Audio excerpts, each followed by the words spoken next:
මහත්තයා මේ වැස්ස නම් ඉවරයක් නැති පාටයි වහලත් හොඳට ඕම දිරලා මුළු ගේම තෙමෙනවා. තෙමෙන්නේ නැති තැනක් නැති තරම් දැන්නා. මොනවා කරන්නද මන්දා. ඒක තමා හාමිනේ මාත් මේ කල්පනා කරේ. කුඹුරු යාය ගන්න සසරක් නෑ. මෙදා පුටේත් අස්සන්න ඉවරයෝ. මුළු කුඹුරම යට වෙලා වතුරට. මහත්තයා ඔයයිලා අම්මගේ දානෙත් එනවනේ. මොනවා කරන්නද මන්දා. දානි නොදිත් බෑනුවේ මහත්තයෝ. අතේ සතේ නැතුව කොහොමද දානි දෙන්නේ අපි? මටත් මතකයි. මාත් මේ කල්පනා කරේ මොනව කරන්නද කියලා තමයි හාමිනේ. හිටින්නකෝ මොන හරි කල්පනා කරලා බලමු. කලබල වෙන්න කාරි නෑ නෝවේ.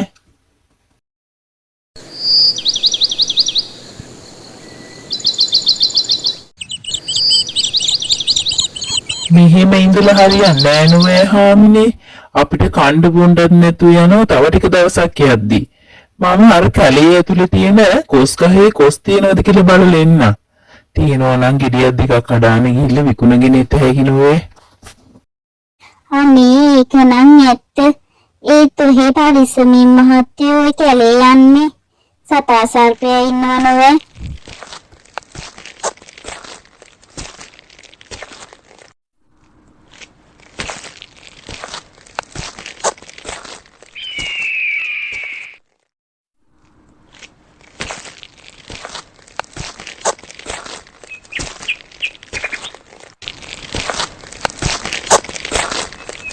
මේ තියාන්තා මේ තියන්නේ අසගේට වැවුණු කොස් ගහක්.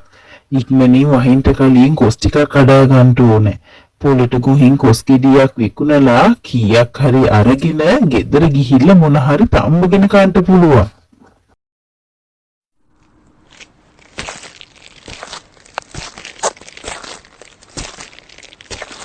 කාමිරාලේ හනිකට කොස් ගෙඩියකුත් කඩාගෙන පොළට යන්න පිටත් වුණා. අනේ පුතේ මට කන්න දෙයක් තියෙනන් දෙන්න පුතේ. හරිම බඩකිනි. දවස් ගානකින් කෑමක් නෑ නෝවේ මේ බඩට. අනේ මට පිහිට වෙන්න පුතේ. මට කන්න දෙයක් දෙන්න පුතේ. අනේ නෙම්දි මාගාව දැන් නම් තියෙන්නේ මේ කොස් ගෙඩි දෙක විතරයි. එහෙනම් ඉතින් නැන්දට මා එක ගෙඩියක් දෙන්න.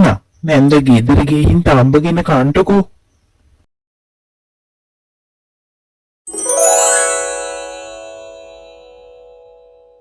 ඒ පුතා දන්නේ නැතුව ඇති මං උන්දලාගේ මැරුණු අම්මා කියලා. මගේ පුතාට කොච්චර අග හිඟකන් තිබ්බත් මනුස්සේ දෙයක් ඉල්ලුවාම නෑ බෑ කියන්න බෑ නුවේ. අනේ මෙහෙමත් හොඳ දරුවෙක්.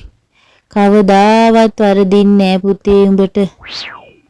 මේ කරුම වැස්ස ආයෙ පටන් ගත්ත නෝවේ. පුදුමාකාර වැස්සක් මේක. ගහ යටට වෙලාවත් ඉඳින්න ඕනේ ටික. හොඳට ඕම වහිනව නෝවේ. අර ඈත තියෙන මල් පිරුණු වෙල මොකද්ද? මේකෙන් අතු කැල්ලක් ගෙනියන්න ඕනේ හාමිනේට. උන්දා අසේ නෝවේ ওই මල් පෙළ වවන්ට.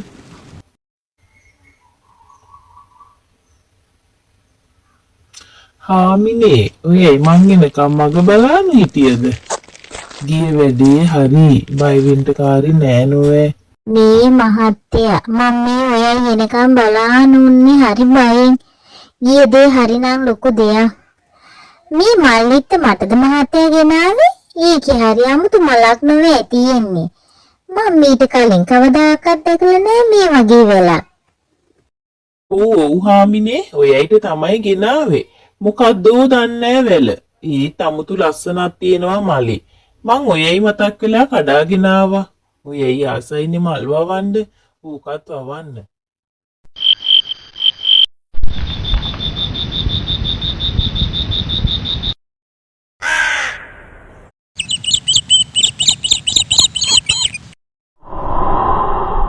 අනේ දුවේ මට තරහ නැතුව උදව්වක් කරන්න දුවේ. මම මේ ගොඩක් දුර බැහැර ඉඳන් එන්නේ. මට හොඳටම මහන්සි. මට කලන්තේ වගේ පුතේ. මට වතුර ඩිංගිත්තක් දෙන්න පුතේ. අනේ නැන්දේ. ඔය ඇයිට අමාරු පාටයි තමයි. හිටින්නකෝ මන්ට ඒකහට ඩිංගක් හදලා දෙන්න. නැන්ද මේ කොහේ ඉඳන් එන ගමන්ද? වැඩි විස්තර අපි පස්සේ කතා කරමුකෝ. එන්නකෝ ගිහින් වාඩි වෙන්න. නැන්දට ගොඩක් අමාරු පාටයි. මම්මී ගොඩාක් දුර බැහැර ඉඳන් ආවේ දුවේ. මට එනින් ගමන ඇඟට ලොකු අමාරුවක් දැනුණා. ඒකයි මම්මී වතුර ඩිංගක් ඉල්ලුවේ. ඔයයි නම් හොඳ කරුණාවන්ත දරුවෙක්. වතුර ඩිංගක් ඉල්ලුවාම මට තේ කහ ටිකක්ම හදලා දුන්න නොවේ. ගොඩාක් ස්තුතියි දරුවෝ. අනේ ඕක මොකද්ද නැන්දේ? මිනිස්සෙට කරදරයක් වුණාම වතුර ඩිංගක්වත් දෙන්න බැන්නම් අපේ තියෙන මනුස්සකමෙන් ඇති වැඩක් තියෙන්නේ. නැන්ද ටිකක් ඉඳලම යන්න. මහත්තයා අද උදේ හරි වැඩක් වුණා නොවේ. අපේ ගෙදරට වයසක නැන්ද කෙනෙක් ආව වතුර ඩිංගක් ඉල්ලගෙන. මං ඉතින් උන්දට තේ කහ ටිකක් හදලා දුන්නා. ගොඩාක් පින් දීලා තමයි ගියේ මට. අන්නේ හොඳයි හාමිනේ. මිනිස්සෙක් වතුර ඩිංගක් ඉල්ලුවාම වතුර ටිකක් දෙන්න බැන්න ඒ මනුස්ස කමින් ඇති වැඩක් තියෙන්නේ. ඔයයි කොහොමත් හොඳ කරුණාවන්ත ඇතිනේ. ඒටින් පස්සේ කොස් ගහේ කොස් ගෙඩිත් ඉවරයි හාමිනේ. මොන හරි දෙයක් කරන්න ඕනේ. ඔවුන් දෙදෙනා නින්දට ගියා. පසුදා උදෑසන අවදි වෙලා තියෙන කොස් කිඩි දෙක කඩලා විකුණන්න හිතාගෙන ගම්රාලත් නිදාගත්තා. හදිසියෙම ඔහු අමුතු හීනයක් දැක්කා. අගේ පුතේ මට තේරෙනවා පුතේ බලා දෙන්නට තියෙන කරදරවල තරම.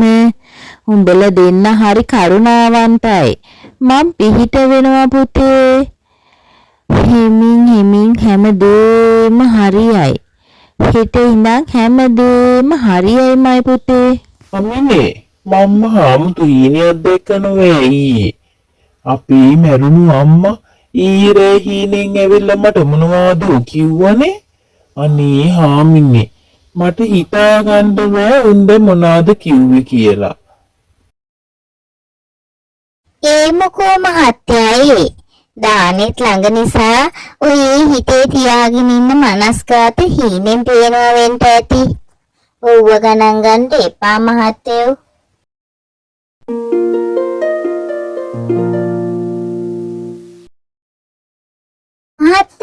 මහත්තයා මෙහි එන්නකෝ. මේ බලන්ට වෙලා තියෙන හරිය. මේ මොනාරුම පුදුමයක්ද මේ වෙලා තියෙන්නේ. අනේ මහත්තයා එන්න. මේ බලන්න මහත්තයා මෙතන තියෙන වැල. ඒක වට්ටක්ක වැලක් නේද නොවේ? අනේ හාමිනේ මේක නම් මහා අරුමයක් නෙවෙන්න. දවසින් වට්ටක්ක වැලක් ඇවිල්ලා ගෙඩිත් දෙන්න පුළුවන් ඈ. මේක නම් අපේ අම්මගේම පිහිට තමයි හාමිනේ. ඊයේ රෑ උන්ද ඇවිල්ලා කිව්වේ මට මේක ගැන තමයි. අපි ඔක්කොම කරදර අදින් ඉවරයි කිව්වා. හරි නේන්නම් හාමිනේ. දැන් ඉතින් හැමදේම හරියයි. ඉතින් එදායින් පස්සේ ගමරාලයි හාමිනේ ගොඩාක් සතුටින් ජීවත් වුණා. අම්මගේ පිහිට නිසා තමයි මේ හැමදේම උන්ට ලැබුණේ.